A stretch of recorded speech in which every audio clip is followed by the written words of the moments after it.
SAW, yaitu berzikir dengan asabi, yaitu dengan jari jemarinya. Maka yang lebih utama, yang sesuai dengan perbuatan Rasulullah SAW adalah yaitu dengan berzikir dengan jari jemari. Dan tidak pernah satupun riwayat yang sahih menyebutkan Rasulullah berzikir dengan bebatuan atau dengan biji. Maka berzikir dengan alat tasbih digital sama halnya dengan kerikil dan yang lainnya. Diperbolehkannya menggunakan tasbih. Jadi seperti itu. Ini dalil yang kedua yang berkaitan dengan masalah hadis. Hadis yang di atas itu tentang berzikir dengan menggunakan dengan biji kurma dan kemudian kerikil, tobat. Assalamualaikum warahmatullahi wabarakatuh. Alhamdulillah wassalatu wassalamu ala rasulillah wa ala alihi wa sahbihi wa man wala amma ba'du. Sahabat yang dimuliakan Allah subhanahu wa ta'ala, mudah-mudahan senantiasa kita diberikan kesehatan oleh Allah, sehat jasmani dan juga sehat rohani, dan segala urusan kita diberikan kelancaran dan segala kesusahan dihilangkan oleh Allah subhanahu wa ta'ala. Kembali lagi dengan saya, dan jangan lupa like, komen, serta subscribe, sekaligus share sejauh mungkin agar video ini didengar oleh para ustadz salafi wahabi. Pada kesempatan kali ini saya akan memberikan satu sanggahan atau sekaligus perbandingan kepada ustadz salafi wahabi yang memberikan statement, diantaranya adalah SAW, yaitu berzikir dengan asabi, yaitu dengan jari jemarinya. Maka yang lebih utama, yang sesuai dengan perbuatan Rasulullah SAW adalah yaitu dengan berzikir dengan jari jemari. Dan tidak pernah satupun riwayat yang sahih menyebutkan Rasulullah berzikir dengan bebatuan atau dengan biji. Maka berzikir dengan alat tasbih digital sama halnya dengan kerikil dan yang lainnya. Yang berkaitan dengan masalah subhah atau tasbih, saat berzikir menggunakan tasbih, banyak yang berkomentar, khususnya dari Ustadz Salafi Wahabi, bahwa tidak ada hadis yang sahih menurut mereka yang menjelaskan tentang subhah atau menggunakan tasbih. Dan kemudian tidak ada keterangan yang secara sharih tentang masalah penggunaan tasbih. Yang ada itu menggunakan biji kurma dan juga menggunakan kerikil. Jadi seperti itu ya, atau batu lah. Ada yang menyatakan bahwa itu merupakan sesuatu yang sangat bid'ah. Hukum syar'i, tasbih itu boleh atau tidak dipakai untuk berzikir? Tidak boleh. Bid'ah hukumnya. Dan sehingga yang lebih utama tidak menggunakan tasbih, akan tetapi menggunakan menggunakan jari-jari. Dari berbagai pendapat ini saya perlu luruskan kepada Ustadz Salafi Wahabi yang seringkali mengkritisi apa yang dilakukan oleh kalangan ulama dan kiai Ahlus Sunnah wal Jamaah. Di zaman Rasulullah itu tidak ada yang menggunakan tasbih, karena Rasulullah itu katanya menggunakan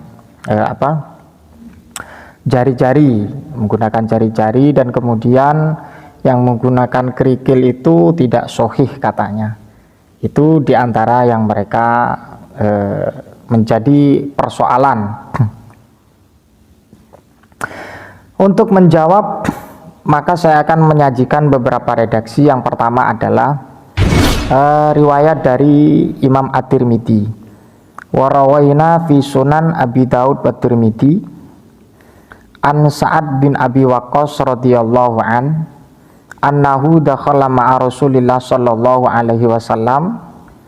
Di saat Sa'ad Abi Waqqas bersama Rasulullah sallallahu alaihi wasallam atau bertemu alam ra'atin wa baina yadaiha nawan aw hason. Dan di tangan perempuan itu yang bertemu Rasulullah dan Sa'ad bin Abi Waqqas, di tangannya ada biji kurma dan juga kerikil ya. Tusabbihu bihi. Dan si perempuan tersebut menggunakan kerikil tersebut atau biji kurma dalam rangka untuk mengucapkan tasbih. Faqala ala ukhbiruka bima huwa aisar alaika min hadza aw afdal. Kemudian ditanya seorang perempuan itu oleh Rasulullah SAW, apakah saya tidak memberikan kabar kepadamu bahwa itu merupakan sesuatu yang lebih mudah bagimu, min hadza au afdal, dari ini atau lebih utama. Faqala subhanallahi adada ma khalaqa fis sama, subhanallah adada ma khalaqa fil ard, ila akhiril hadis. Hadis ini dinyatakan oleh Al-Imam Tirmidzi, qala at-Tirmidzi hadisun hasanun, bahwa hadis ini adalah hadis hasan. Ini satu poin sudah terjawab apa yang menjadi statement atau pernyataan dari Ustadz Salafi Wahabi yang menyatakan bahwa hadis tentang kerikil dan kemudian itu tidak hadisnya lemah kayak gitu.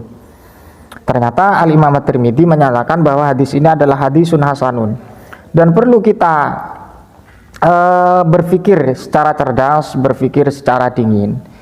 Yang namanya biji kurma dan kemudian anamil, jeriji, kalau memang itu yang dijadikan landasan oleh Ustadz Salafi Wahabi, itu memang fungsinya untuk untuk menghitung apa yang telah dilakukan oleh seseorang, yaitu berzikir. Jadi berzikir itu untuk menghitung, baik itu dengan kerikil ataupun dengan biji kurma, itu kan fungsinya seperti itu, ataupun dengan tasbih, ataupun dengan anamil atau dengan jeriji, itu kan fungsinya itu untuk menghitung.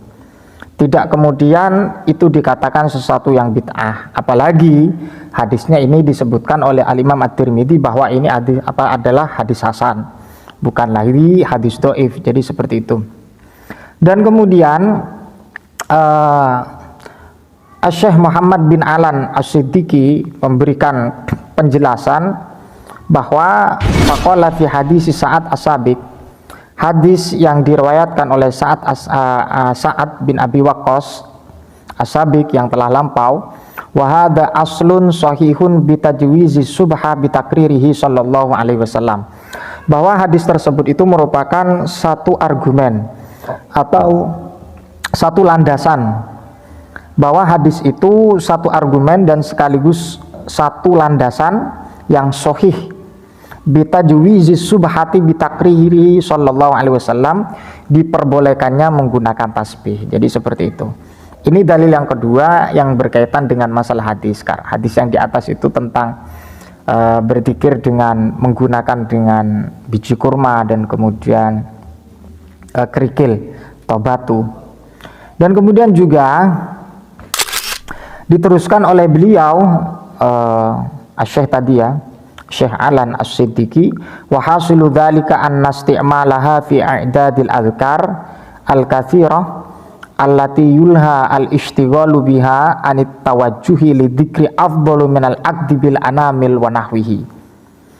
Pandangan beliau tentang hadis tersebut bahwa menggunakan subhah, menggunakan tasbih di dalam zikir yang banyak, sehingga itu merupakan sesuatu yang menjadi kesibukan untuk tawajuh kepada tawajuh ataupun zikir kepada Allah, afdalu itu lebih utama minal aqdi bil anamil wa nahwihi, daripada menghitung dengan jeriji kalau zikirnya banyak ya. Kalau zikir yang sedikit itu beda nanti hukumnya, keutamaannya. Jadi prinsip yang dijadikan landasan oleh Ustadz Salafi Wahabi yang pertama yang berkaitan dengan masalah subhah itu tidak ada hadis, karena hadisnya yang berupa hadis yang menjelaskan tentang kerikil ataupun biji kurma itu dhaif, atau ada Ustadz Salafi yang menyatakan tidak ada hadis yang secara sahih. Wah, ini satu penjelasan yang sangat begitu kabur dari kajian hadis dan sangat begitu kabur dari persoalan mustalahul hadis, bahwa hadis itu adalah hadis hasan. Kita kenal kalau hadis hasan ya bisa untuk dijadikan hujah. Dan kemudian yang kedua, ketika dikatakan yang lebih afdol dengan anamil, ternyata para ulama memberikan satu tasawur ketika zikirnya banyak ya tidak mungkin kan jeriji kita kan cuma 10, jadi agak kesulitan kalau pakai tasbih, pakai subhah sebagaimana yang disampaikan oleh Alan As-Siddiqi di dalam memberikan interpretasi daripada hadis tersebut. Sangat relevan sekali ketika zikir banyak, maka yang lebih utama menggunakan subhah daripada jeriji. Jadi seperti itu, apalagi mengatakan juga tradisi-tradisi Hindu apa itulah, tidak seperti itu ya Pak ya. Mohon maaf atas segala kehilafan, ini sekedar memberikan satu perbandingan saja atas pernyataan dari para sutad-sutad Wahabi. Wallahu a'lam bishawab. Mudah-mudahan bermanfaat. Assalamualaikum warahmatullahi wabarakatuh.